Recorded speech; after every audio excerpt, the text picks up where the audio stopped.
Exams अब over हो चुके हैं एंड आई होप आप बहुत ज़्यादा एक्साइटेड हो क्लास 11th के लिए। आज मैं कुछ पढ़ाने वाली नहीं हूँ, आज मैं आपको एक थोड़ा सा स्मार्ट डिसीजन लेने के लिए ये वीडियो आपके लिए बनाई है। मैं चाहती हूँ कि आप लोग स्मार्ट किड्स हो और थोड़ा सा स्मार्ट डिसीजन लो अपनी लाइफ का। ये वीडियो आपके लिए बहुत इंपॉर्टेंट है, बहुत इंपॉर्टेंट है। अगर आपने ये वीडियो पूरी देख ली तो आपको एक्चुअली में थोड़ा सा अपना माइंड ओपन माइंडेड कहते हैं ना, थोड़ा सा आपका दिमाग खुल जाएगा और आप अपने लाइफ के जो डिसीजंस हैं वो काफ़ी बेटर ले पाओगे। अब आपको मैं इस वीडियो में किन किन टॉपिक्स के बारे में बात करने वाले हैं ये बताती हूँ। पहली चीज़, जो दुनिया में बातें चल रही हैं regarding your courses and everything, उन सबको भूल जाओ। आपको क्लास 11th में क्या एक्चुअली में स्ट्रीम चूज करनी चाहिए, अपना 5th सब्जेक्ट कौन सा लेना चाहिए, क्योंकि उसको लेके बच्चों को बहुत डाउट्स होते हैं कि हमारा 5th सब्जेक्ट कौन सा होना चाहिए, कौन सा स्कोरिंग होता है, मतलब क्या बढ़िया रहता है, क्या उसके बेनिफिट्स होते हैं, उस बारे में डिस्कस करने वाले हैं। फिर हम डिस्कस करने वाले हैं कि हमारे पास जेई और नीट के अलावा ऐसे कौन से एक्चुअली में अदर कोर्सेज हैं जो आपको हाई इनकम दे सकते हैं। बहुत ही अच्छे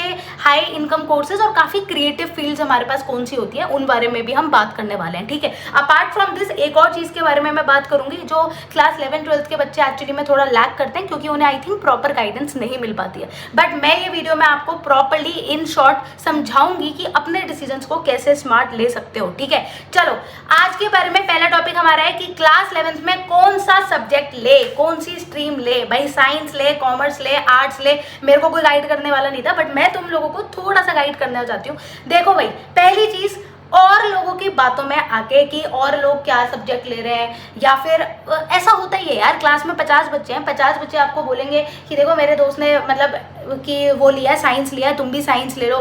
तू क्यों नहीं ले रहा भाई साइंस, तू ले, तेरे इतने अच्छे नंबर आए हैं। ठीक है, थोड़ा थमो। जब आपको ऐसे डिसीजन लेने पड़ते हैं साइंस, कॉमर्स या आर्ट, ह्यूमैनिटीज, जो कि आपके एक्चुअली में 5 सब्जेक्ट हैं और आप वापस तो नहीं आ सकते। आपने एक बार पढ़ाई शुरू कर दी, क्लास 11th में घुस गए, तो क्या वापस आ जाओगे क्या 10th में? नहीं है ना। तो आपको ऐसे डिसीजन थोड़ा सा संभाल के और थोड़ा सा दिमाग लगा के चूज करने चाहिए। पहली बात, अगर दुनिया साइंस लेके सिर्फ जेई और नीट की तरफ जा रही है, तो आपको भी उनकी तरह भेड़ चाल में नहीं चलना चाहिए। अनलेस और until you are very much passionate, आप बहुत पैशनेट हो कि यार मेरे को तो साइंस लेके मतलब इंजीनियरिंग ही बनना है, इंजीनियर ही बनना है। ठीक है, इंजीनियरिंग ही करनी है या फिर मुझे डॉक्टर ही बनना है। ठीक है, I wanted to go into AIIMS. अगर आपका बिल्कुल क्लियर माइंडसेट है, ठीक है, आपने पूरी तैयारी चालू कर दी है, आपको देखो हर बच्चे को ना अपना कैलिबर पता होता है। ठीक है, क्या करते हैं, जो बच्चों के 70% मार्क्स आ रहे हैं, 60% मार्क्स आ रहे हैं क्लास 10th में, वो भी बेचारे उन बच्चों की बातों में आके, या फिर मैं बोलूँगी सोसाइटी के दिमाग में, मतलब सोसाइटी उनके दिमाग में डाल देती है कि वो बच्चे भी अपने जेई और नीट का सब्जेक्ट ले लेते हैं और बाद में उनकी कंपार्टमेंट आती है। ट्रस्ट मी, बहुत बच्चों के 11th में कंपार्टमेंट आती है, कोई नहीं बताता ये बात, पर मैं बता रही हूँ। क्लास 11th में जाके देखो पहले फिजिक्स केमिस्ट्री, ठीक है, तो पता चलेगा। पहले अपने माइंड को क्लियर करो, यार करनी है इंजीनियरिंग या नहीं करनी है। करनी है तो करनी है और नहीं करनी है नहीं करनी। कल को आपको ये रेशो पता होना चाहिए, जेई और नीट का रेशो कितना है। ठीक है, 1-2% बच्चों का होता है सिलेक्शन, सबका नहीं होता सिलेक्शन। तो अपने माइंड को क्लियर करके कि हाँ अगर जेई की तैयारी करनी है, क्योंकि माँ बाप पैसे भी बहुत लगाते हैं कोचिंग के, चाहे कितना भी फ्री ऑनलाइन प्लेटफॉर्म से पढ़ लो, but be very smart person कि क्या मुझे इन फील्ड्स में जाना चाहिए, क्या इसकी आगे चल के डिमांड है या नहीं। क्योंकि आपको भी दिख रहा है कि आजकल क्या आ गया है, एआई आ गया है, क्या चीज़ें हैं, उन चीज़ों को ध्यान में रख के please choose your subject very wisely. Second चीज़ जो मैं आपको बहुत ज़्यादा फोकस का बोलने वाली हूँ वो ये है कि कुछ बच्चों को ऐसा लगता है हमारे तो क्लास 10th में 99% आ गए यार, 99% आ गए, 98% आ गए, हम नहीं लेंगे साइंस तो कौन लेगा, है ना भाई। एक्सक्यूज़ मी, क्लास 10th में 99 लाना कोई बहुत बड़ी बात नहीं है, बहुत बड़ी बात नहीं है, मैं बता रही हूँ। अब आप बोलोगे यार हमारे पेरेंट्स ने तो बोला है कि 99 आ गया, 98 आ गया, क्या बात हो गई। एक्सक्यूज़ मी, मैं यहाँ पे इसलिए आपको थोड़ा सा करेक्ट करना चाहती हूँ क्लास, क्योंकि देखो जब तक मैं 10th पढ़ा रही थी तब तक तुम लोगों को बोल रही थी यार 90 ले आओ, 90 ले आओ, 99 ले आओ, है ना। और अब बोल रही हूँ कोई बहुत बड़ी बात नहीं है, क्योंकि मैं तुम्हारा भला चाहती हूँ, क्योंकि सच्चाई कोई बताता नहीं है। क्लास 10th में 99 लाना, 100% लाना कोई बहुत बड़ा हवा नहीं है, कोई बहुत बड़ी बात नहीं है। दूसरी बात ये, उसको सोच के अगर आप सोच रहे हो कि वो, मैंने कितने बच्चे देखे हैं यार क्लास 10th में उनके आ गए रेक्टाफिकेशन करके या समझ के कॉन्सेप्ट कि भाई हमारे तो 100 बन रहे हैं तो मेरे तो क्लास 11-12 में भी बनेंगे। ऐसा नहीं है, क्लास 11-12 का लेवल एकदम अप है। थोड़ा सा फोकस होकर अपने डिसीजंस को लो कि यार क्या अगर मेरे 10th में आए हैं तो क्या एक्चुअली में मेरा इंटरेस्ट है या नहीं। यहाँ पे एक बहुत इंपॉर्टेंट फैक्टर आता है जो कि मार्क्स और सोसाइटी से अलग है, आपका इंटरेस्ट, जिस बारे में कोई बात नहीं कर रहा। इंटरेस्ट मतलब एक्चुअली में आपको इंजीनियरिंग में जाना है नहीं जाना है, आपका इंटरेस्ट है, क्या आप कंप्यूटर में एक्चुअली में इंटरेस्ट हो, क्योंकि आपके पास 10th तक तो था ही नहीं ना कंप्यूटर, आपको तो पता ही नहीं। बहुत कुछ बच्चों के पास होगा बट जिसको पता है कि क्या मुझे कंप्यूटर कोडिंग में, लैंग्वेजेस में इंटरेस्ट है या नहीं है, आस्क योरसेल्फ। क्या मुझे डॉक्टरी में वो है, ये नहीं कि यार अगर मैं PCMB ले लेता हूँ मैं तो एकदम ऐसा बच्चा बन जाता हूँ, सारे सब्जेक्ट ले लेता हूँ और क्या पता मैं आगे चल के नीट भी दे दूँ और JEE भी दे दूँ, कुछ भी क्लियर हो जाए। जो तुमने अपना थोड़ा माइंड लगाया होगा उस हिसाब से सोच के लेना। अब आता है 5th सब्जेक्ट। हमें 5th सब्जेक्ट कौन सा लेना चाहिए? अगर आप एक साइंस के स्टूडेंट हो, आपको JEE में जाना भी है या नीट में भी जाना है, तो आपको बहुत पता होना चाहिए कि जो आप अपना 5th सब्जेक्ट लो, मेरी एडवाइस है थोड़ा हल्का सब्जेक्ट लो, ठीक है। ये नहीं कि कुछ लोग अपना 5th सब्जेक्ट बायोलॉजी और मैथ्स की जगह पे बायो या मैथ्स, मतलब मैथ्स तो होती है PCM वालों के पास, बट लोग अपना 5th सब्जेक्ट बायो ले लेते हैं। भारी सब्जेक्ट कभी नहीं लेना चाहिए। Take always easy subject. Like मेरे पास क्या था, मेरे पास कंप्यूटर साइंस थी, ठीक है। मैं चाहूँगी कि मैं एडवाइस करूँगी कि फिजिकल एजुकेशन ले लो यार, कुछ नहीं है तो पेंटिंग ले लो, जहाँ पे तुम्हें ज़्यादा टाइम ना देना पड़े। और ऐसा सब्जेक्ट लो स्कोरिंग, कल को फिजिक्स का पेपर बेकार आ गया, आ सकता है ना, गारंटी तो नहीं है ना ये फुल मार्क्स आएंगे, किसी ने लिखित में दिया है क्या कि पेपर बहुत अच्छा ही जाएगा। Be on the safe side. अपना जो भी एक्स्ट्रा सब्जेक्ट लो, 6 सब्जेक्ट कह रही हूँ, जो भी आप अपना सब्जेक्ट लो इस हिसाब से लो कि अगर आपके कल को फिजिक्स का पेपर मुश्किल आ गया तो वो सब्जेक्ट के नंबर लग जाए वहाँ पे। पेंटिंग ले लो, फिजिकल एजुकेशन ले लो, फैशन स्टडीज ले लो, डिज़ाइन ले लो, ऐसे सब्जेक्ट लो जो हल्के हैं। कम टाइम भी अगर हम दें, बिल्कुल देखो टाइम तो देना पड़ेगा उस एडिशनल सब्जेक्ट पे भी, बट अगर हम कम टाइम दें और अगर उसमें 100 में से 100 आ गए और कल को फिजिक्स के पेपर में 70 आ गए तो उसके नंबर लग जाएंगे, या मैथ्स के पेपर में कम आ गए तो उसमें लग जाएंगे। तो ऐसे होता है, उसका बहुत बेनिफिट होता है। आपका जो एडिशनल सब्जेक्ट है ना उसका बहुत वैल्यू है, ठीक है, पहले बता रही हूँ मैं। बहुत प्रिसाइजली अपने एडिशनल सब्जेक्ट को लो, बट ऐसा सब्जेक्ट लो जिसमें कम मेहनत लगे। कम मेहनत लगेगी तो ऑफकोर्स अपने मेन सब्जेक्ट्स पे फोकस कर पाओगे, ठीक है। अब हम उन बच्चों के बारे में बात कर लेते हैं कि अब तो ये हो गई कि चलो ठीक है साइंस वालों की बात होगी, अब थोड़ा सा कॉमर्स और आर्ट्स वालों के बारे में भी बात कर लेते हैं। कॉमर्स और आर्ट्स वाले बच्चों को ज़्यादातर क्या होता है, थोड़े से उनको रहता है कि हमें CA की तरफ ही जाना है, या फिर उनको रहता है कि हमें अपना BCA वगैरह करना है। ज़्यादातर लोगों को मैंने देखा law and CA, commerce and humanity means law and CA। कुछ लोग होते हैं जो IAS वगैरह, मतलब वही चीज़ है, और कुछ लोग होते हैं आपके जो नीट एंड JEE वाले हैं। बट मैं ये बोलूँगी गो फॉर प्रोफेशनल कोर्सेज। मतलब CA ठीक है, you wanted to do, if you are very hardcore fan कि मुझे अकाउंट्स में जाना है, या फिर मुझे यार मतलब एक होता है ना हार्डकोर बंदा जिसको ये क्लियर करना ही करना है। तो अगर आपको ऐसा है कि नहीं मेरे को CA ही करना है, बहुत अच्छे हो मैथमेटिक्स में, अगर बहुत अच्छे हो मैथमेटिक्स में तो कॉमर्स विद मैथ्स लेना। बट अगर आप मैथ्स अच्छी नहीं है, don't take maths, do commerce without maths. अच्छा यहाँ पे एक और मैं एक सजेशन देना चाहती हूँ साइंस वालों को। साइंस में ना कुछ ऐसे धुरंधर होते हैं बच्चे जिनको लगता है यार बायोलॉजी ले लेते हैं, मैथ्स तो हमारी वीक है। एक्सक्यूज मी, ऐसे बच्चों को मेरा है सलाम। क्यों? क्योंकि उन्हें ये नहीं पता जो तुम्हारा बाप बैठा है ना फिजिक्स एंड केमिस्ट्री, उसमें भी मैथ्स होती है। अगर तुम्हें मैथ्स नहीं आता, अगर तुम्हें लिटरली मैथ्स नहीं आता तो फिजिक्स केमिस्ट्री में मत लो यार। फिजिक्स केमिस्ट्री भी मतलब मैं बोलूँगी तुम वो ही मत लो, साइंस ही मत लो। तुम्हारी अगर मैथ्स बेकार है तो तुम्हें नहीं लेनी चाहिए साइंस, क्योंकि फिजिक्स केमिस्ट्री में वही डेरिवेशन, वही इंटीग्रेशन, वही सारी चीज़ें हैं, ठीक है। तो अगर मैथ्स अच्छा है तो फिजिक्स केमिस्ट्री भी ऑफकोर्स फिर तो ले ही लो। बायोलॉजी में रट्टाफिकेशन बहुत है, बहुत रटना पड़ता है, चाहे कितना समझ के कर लो रटना तो पड़ेगा ही, ठीक है। चलो एक और रियलिटी की बात कर लेते हैं। कॉमर्स आर्ट्स के बारे में मैं बता रही थी कि जो लोग कॉमर्स और आर्ट्स वाले, अगर आपको मैथ्स में इंटरेस्ट, देखो कॉमर्स वालों के बेनिफिट भी है मैथ्स के और नहीं भी है। अगर तुम्हें लग रहा है मैथ्स में ठीक ठीक हो, क्योंकि देखो मैथ्स में कुछ बेनिफिट्स होते हैं राइट, आपको पता है कि मैथ्स अगर आपके पास होती है तो you will be eligible to your BCom and BCom honours, तो इकोनॉमिक्स ऑनर्स, तो उसमें फ़ायदा रहता है। तो इसलिए मैं बोलूँगी अगर तुम्हारे पे मैथ्स है, तो अगर तुम 11th-12th में मैथ्स में ठीक ठाक हो तो ले लो। बट अगर तुम बहुत ही, समझ रहे हो ना, मैं तुम्हारी बेइज्जती नहीं कर रही, मैं तुम्हें बस समझा रही हूँ, अगर तुम्हें मैथ्स नहीं आती है तो मत लो, उसकी जगह पे IT ले लो, AI ले लो यार, ऐसे सब्जेक्ट ले लो जो स्कोरिंग है और आगे उनका डिमांड है भाई, मांग रहे हैं लोग। अब इसलिए मैं कहूँगी IT और AI वाले सब्जेक्ट्स ले सकते हो, तुम्हें बेनिफिट देंगे और तुम्हारे मतलब it's a good thing, it's not a bad. अगर तुम मैथ्स में बहुत अच्छे हो तभी लो। ह्यूमैनिटीज़ वाले बच्चों को भी मैं ये बोलती हूँ take like subjects like painting और सम क्रिएटिव, जो कि तुम्हारे लिए स्कोरिंग रहे। अब मैं आ जाती हूँ उन अदर कोर्सेज के बारे में। हर बच्चा JEE में जाना चाहता है? नहीं। हर बच्चा नीट में जाना चाहता है? नहीं। हर बच्चा CA बनना चाहता है? नहीं। हर बच्चा लॉ बनना चाहता है? बोलोगे मैम अब तो कुछ बचा ही नहीं है, अब क्या बना के छोड़ोगे? रुको, ऐसे भी हाई इनकम सोर्सेज होते हैं, हाई इनकम जॉब्स होती हैं जो बच्चों को पता ही नहीं होती, क्योंकि पेरेंट्स है ना, क्या बोलूँ यार मैं, पेरेंट्स है ना जो इतना दबदबा बनाते हैं उनके ऊपर कि उन्हें वो अगर वो समझाना भी चाहेंगे ना, समझा नहीं पाएंगे, बहुत मुश्किल है। मेरे को अपने पेरेंट्स को समझाने में, पापा को समझाने में सालों लग गए थे, ठीक है। तो तुम लोगों को मैं समझा ही सकती हूँ, मतलब बता सकती हूँ यार, go for where you are interested, अपने इंटरेस्ट को समझो एंड अपनी हॉबी कभी मत छोड़ो। क्लास 10th के बच्चों को बोलना चाहती हूँ, दुनिया में मैक्सिमम लोग जो आपने देखे होंगे, मैं बोलूँगी अनसक्सेसफुल भी बोल सकती हूँ मैं, या ये भी बोल सकती हूँ जो लोग इतने ज़्यादा फ्रस्ट्रेटिंग रहते हैं, ठीक है, just because they leave their hobby, क्योंकि वो अपनी हॉबी छोड़ देते हैं। जो भी आपकी हॉबी है, अब आप बोलोगे आपको गेम खेलना हॉबी है, करो, थोड़ा सा करो, make it a habit, it's okay, you never know यार, तुम्हें नहीं पता you how much you love your hobby. आपको स्पोर्ट्स में इंटरेस्ट है, गो फॉर इट। आपको पेंटिंग में इंटरेस्ट है, go for it. If you are interested in dance, go for. Your parent doesn't support कि वी आर गोइंग इंजीनियरिंग की तरफ तो हम डांस की तरफ सपोर्ट नहीं करेंगे, कर भाई करो, हॉबी को करो।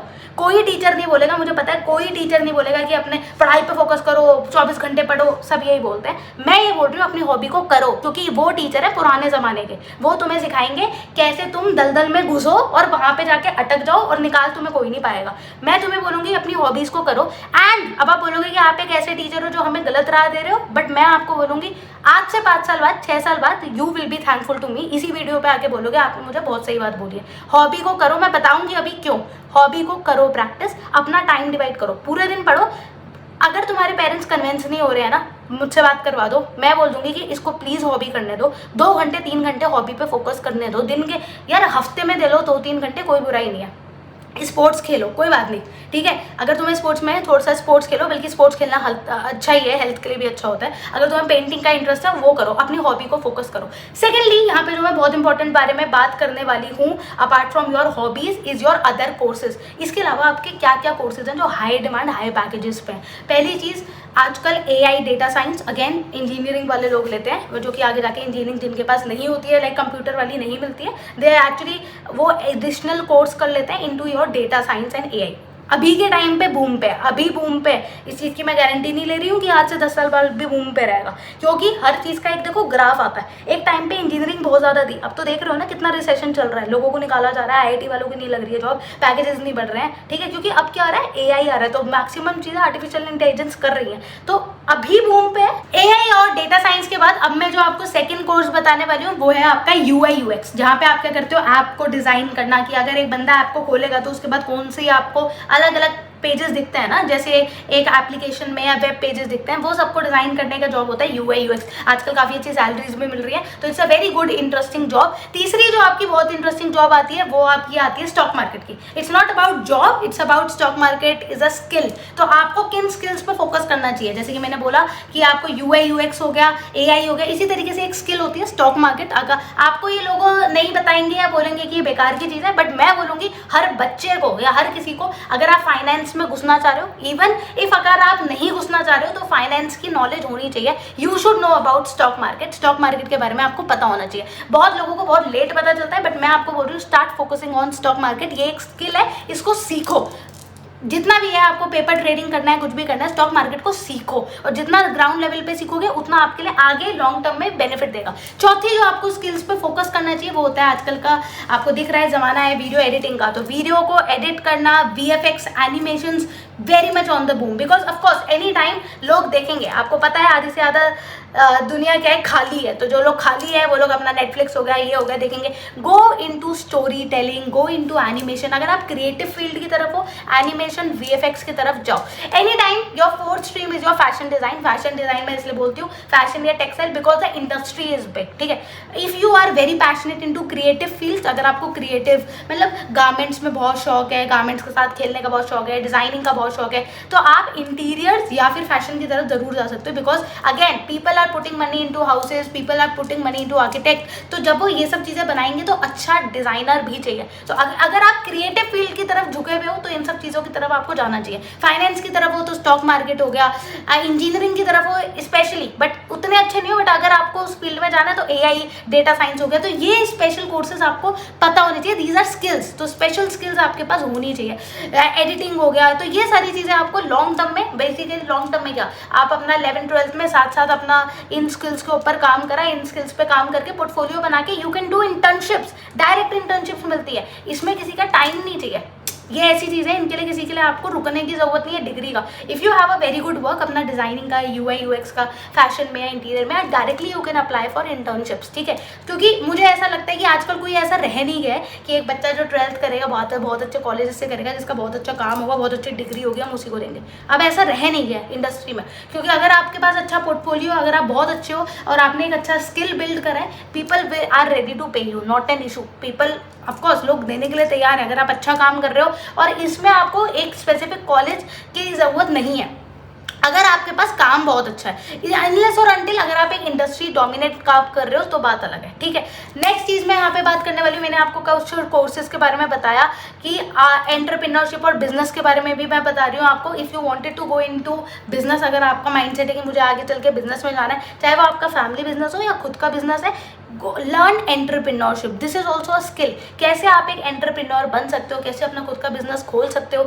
अब बल्कि इसके लिए भी आपको रुकने की जरूरत नहीं है। मैं आपको ऐसे कोर्सेज बता रही हूँ जिसके लिए आपको रुकना नहीं पड़े। आप चाहो तो उसको आज से ही सीख सकते हो। It's a skills. आपको अपना स्किल्स वो होती हैं जिनको आप सीख के बिल्ड करते हो। कोई भी ऐसा तो नहीं है ना कि निकलते ही उसको सब कुछ आता है, ऐसा तो कोई नहीं होता। ये सब चीज़ें सीखी जाती है। स्टॉक मार्केट सीखो, AI सीखो, ये सब सीखो क्योंकि इसकी डिमांड है। इसकी डिमांड क्या है और यही आपको काम आएगा, ठीक है।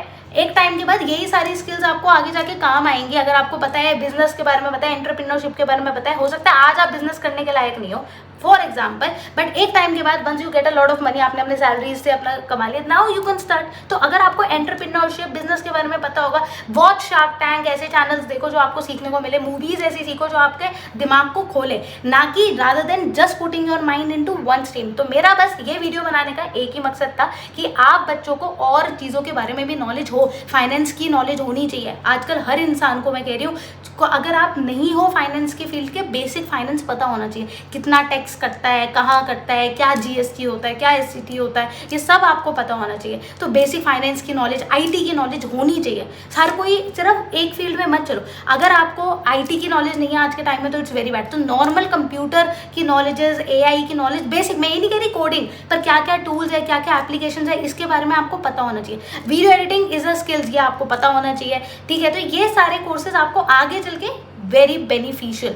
Again I want to add one more thing guys, कि क्लास 11-12 की पढ़ाई करते हुए लोग 3 चीज़ों के, मतलब मुझे लगता है कि निगलेक्ट करते हैं। पहली चीज़ होती है अपनी हेल्थ के बारे में बिल्कुल निगलेक्ट करते हैं, क्योंकि वैसे मैं देखा बच्चे JEE और नीट की तैयारी कर रहे होते हैं बुरी तरीके से, मतलब ऑफकोर्स दे आर पैशनेट तो करेंगे ये तैयारी, जब वो तैयारी कर रहे होते हैं तो आपको बिल्कुल ही खत्म कर चुके होते हैं, ठीक है। तो बेसिकली क्या होता है कि वो इतना ओवर थिंकिंग कर चुके होते हो। आप इस कॉम्पिटिशन में हो, राइट, आप एक कॉम्पिटिशन में हो। मैं आपको रियलिटी बताती हूँ, हर कोई बोलता है तुम्हें रैंक 1 लेके आनी है, रैंक 2 लेके आनी है, आप अपने कंपटीशन में हो। बट मैं आपको गाइड कर रही हूँ कि आप एक्चुअली में आप कंपटीशन में नहीं हो। आप अभी को मत देखो कि आज से हम 1 साल बाद देखो उसके इतने आगे, हमारे इतने आगे, नहीं। बट आप लॉन्ग टर्म में देखो कि आपका इंटरेस्ट क्या है, आपका इंक्लिनेशन क्या है। You are not in competition. एक भी बच्चा आपस में कॉम्पीट नहीं करता है, नॉट अबाउट एंट्रेंसेस, बट मैं लॉन्ग टर्म में कह रही हूँ। तो इतना अपने आप को ओवर थिंकिंग करके या दूसरे के बारे में ये सोच के कि उसके ज़्यादा आ रहे हैं, अपने ऊपर फोकस करो, अपनी हेल्थ पे फोकस करो। Take proper sleep, take proper time table. आज से ही मैं बोलूँगी कि क्लास 10th के बाद 11th में आप जा रहे हो, मस्ती करो, बट एक प्रॉपर टाइम टेबल बनाओ। किस टाइम पे क्या करना है, किस टाइम पे क्या नहीं करना है, वो आपको बहुत बेनिफिट देगा। क्योंकि मैंने भी अपने 11th-12th में ना टाइम टेबल बना के चलती थी, प्रॉपर अपना टाइम टेबल बनाती थी, किस टाइम पे क्या करना है, किस टाइम पे। ऐसा नहीं है कि मैं मस्ती मजाक नहीं करती थी, मैं बहुत फन करा है मैंने तो, मतलब I love to painting and canvases तब भी करती थी, PCM होने के बाद भी पढ़ाई भी करती थी, एंट्रेंस अपना निफ्ट की भी एंट्रेंस की तैयारी करी साइड बाय साइड, ठीक है। तो एवरीथिंग देखो क्या होता है, जब हम 11th-12th में जाते हैं हमारे पास बर्डन होता है, बोर्ड का भी बर्डन होता है और हमारे पास बर्डन अपना एंट्रेंस का भी होता है। बट अगर हम उसको प्रॉपर्ली मैनेज करें, अपना टाइम टेबल बनाएं, किस टाइम पे क्या करना है, प्लस हमें अपनी हॉबी को भी ध्यान में रखना। तो मैंने ये भी बोल दिया, हॉबी भी ध्यान में दो, एडिशनल स्किल्स को भी ध्यान में रखना है। तो सब चीज़ों के लिए अगर आप प्रॉपर टाइम टेबल बनाओगे, डे 1 से तैयारी करोगे, तो डे 100 पे आपको दिक्कत नहीं होगी। पर जो बच्चा, अब मैं बोलूँगी डे 99 पे तैयारी कर रहा है, तो एक्सपेक्ट कैसे कर सकते हो कि डे 100 पे आपको प्रॉब्लम ना हो। मैं आपको ये वीडियो सिर्फ इसलिए बनाई है कि आपको डे 100 पे प्रॉब्लम ना हो, इसलिए आज डे 0 पे ही आपके लिए पोस्ट कर रही हूँ कि आपकी तैयारी इस तरीके से होनी चाहिए। प्रॉपर टाइम टेबल बनाओ, हेल्थ का भी ध्यान रखना है, किसी से ओवर थिंकिंग नहीं करनी, और कोई आपका कॉम्पिटिशन नहीं है। जो टीचर्स बोलते हैं ये आपका कॉम्पिटिशन है, ये आपका कॉम्पिटिशन है, आप अपना खुद ही कॉम्पिटिशन हो। आपको अपने लेवल पे, आपको अपने आप को कहाँ देखना है, वही वाली चीज़ आ गई ना, आपको अपने आप को कहाँ देखना है, आपको आज के बाद क्या मतलब वट इज़ योर विजन। 2 साल बाद आपको बहुत अच्छा इंजीनियरिंग कॉलेज में देखना है, नीट में देखना है, कहाँ देखना है आपको, एज अ बिजनेसमैन देखना है अपने आप को, as a very nice editor देखना है। आपका लॉन्ग टर्म में क्या विजन है, दैट इज़ योर कॉम्पिटिशन। उसके लिए आपको मेहनत करनी है। आपस में लड़के या उसको बोल के तेरे एक क्वेश्चन कम हो गया, उसके कुछ नहीं रखा है इन सब पे। फोकस ऑन योर सेल्फ, अपनी स्टडी प्लान पे, अपने हेल्थ पे, ठीक है, सब चीज़ों को मैनेज करते हुए इधर उधर के डिस्ट्रैक्शंस हटाओ। And most importantly social media में बोलूँगी, अगर आप अपना फ़ोन सिर्फ पढ़ाई के लिए, वीडियोस के लिए देख रहे हो, बहुत अच्छी बात है। बाकी remove your social media from your life. One thing जो कि मैक्सिमम केस स्टडीज़ में देखी गई है, मैक्सिमम लोग वही अपसेट हैं those who actually watch reels and shorts. अब ये फालतू का ज्ञान नहीं है, जेन्युइन सी चीज़ है। जो लोगों ने रील और शॉर्ट देखी है वो सच में उदास है और बहुत ज़्यादा डिप्रेस है। अगर आप रील्स और शॉर्ट्स पूरे टाइम ऐसे ऐसे ऐसे ऐसे करना बंद कर दोगे तो I am telling you will B at a good level और बहुत अच्छी तरीके से आप सीख पाओगे, ठीक है। चलो, I hope you love this video. और अगर आपको ये वीडियो पसंद आई है, क्योंकि अब आपके वीडियो पसंद आई है, तो अपने क्लास के जो 10th के बच्चे हैं, फ्रेंड्स हैं, उनके साथ भी शेयर करो, जो सिर्फ अपने माइंड को और ओपनली नहीं खोल पा रहे हैं, सोच नहीं पा रहे, उन लोगों के साथ यार शेयर करना। मैं चाहती हूँ हर 10th के बच्चा एक स्मार्ट डिसीजन ले, वो गलतियाँ ना करें जो या फिर मैं बोलूँगी जो हमारे पेरेंट्स हैं, क्योंकि यार पेरेंट्स का ज़माना दूसरा था, उनसे पीछे का ज़माना दूसरा था। जो उन्होंने देखा वो उन्होंने ही देखा। तो और जो टीचर्स, मुझे नहीं पता जो टीचर्स आपको पढ़ा रहे हैं वो उतने एडवांस हैं या नहीं है, क्योंकि अपने आप को मुझे ऐसा लगता है एक लेवल पे आके एक टीचर अपने आप को शायद अपडेट भी नहीं करता है। अच्छे टीचर्स करते हैं, कुछ लोग नहीं करते हैं। तो मैं ये चाहती हूँ आप आजकल की न्यू जनरेशन हो, स्मार्ट डिसीजंस लो, प्रॉपर डिसीजंस लो। आपको कहाँ देखना है अपने आप को, फ्रीलांस करना है, इंटर्नशिप्स करनी है, इन टर्म्स ऑफ एनीथिंग। अगर कहीं पे भी अटकते हो, भटकते हो, ये मेरी एक लाइन है कि अगर आप कहीं पे भी अटकते हो, भटकते हो, कहीं आपको लगता है इंटर्नशिप में दिक्कत आ रही है, या फिर आप किस तरीके से अपने आप को फ्रीलांस कर सकते हो, क्या काम कर सकते हो, या फिर अगर आपको इन कोर्सेज में नहीं जाना है, किसी और कोर्सेज में जाना है, any time you can message me, comment कर सकते हो, मैसेज कर सकते हो वाया मेल कर लो या इंस्टाग्राम कर लो। I reply very quickly, I reply maximum time, I reply very quick. Hardly अगर 1-2 मिस हो जाए तो मिस हो जाए, नहीं तो मैं बहुत जल्दी रिप्लाई करती हूँ। तो उसमें आप लोगों के मैं साथ ही हूँ, कोई दिक्कत नहीं है। कहीं पे भी अगर आपको लगता है आपको ऐसा चाहिए कि मैम इसके लिए वीडियो बना दो, specifically you wanted to do into video editing, या आपको ये है कि मुझे स्पेसिफिकली टेक्सटाइल में जाना है, एक पर्टिकुलर कोर्स के लिए वीडियो बना दो, एक्सेप्ट फ्रॉम जेई नीट वगैरह। अगर आपको डिज़ाइनिंग या किसी और तरफ भी आपका इंटरेस्ट है, आप चाहते हो कि इस पर एक इलेबोरेटेड, या फिर अभी गर्मियों की छुट्टियाँ आ रही हैं, थोड़ा सा एक वेकेशन टाइम है, मैं कुछ करना चाहती हूँ या करना चाहता हूँ, तो you can just comment down. Will make sure कि एक पर्टिकुलर चीज़ आप लोगों के लिए डालें, सो दैट अपनी स्किल बना सको, फोकस ऑन द स्किल और अपनी स्किल को बिल्ड कर सको। चलो, बाय बाय गाइस।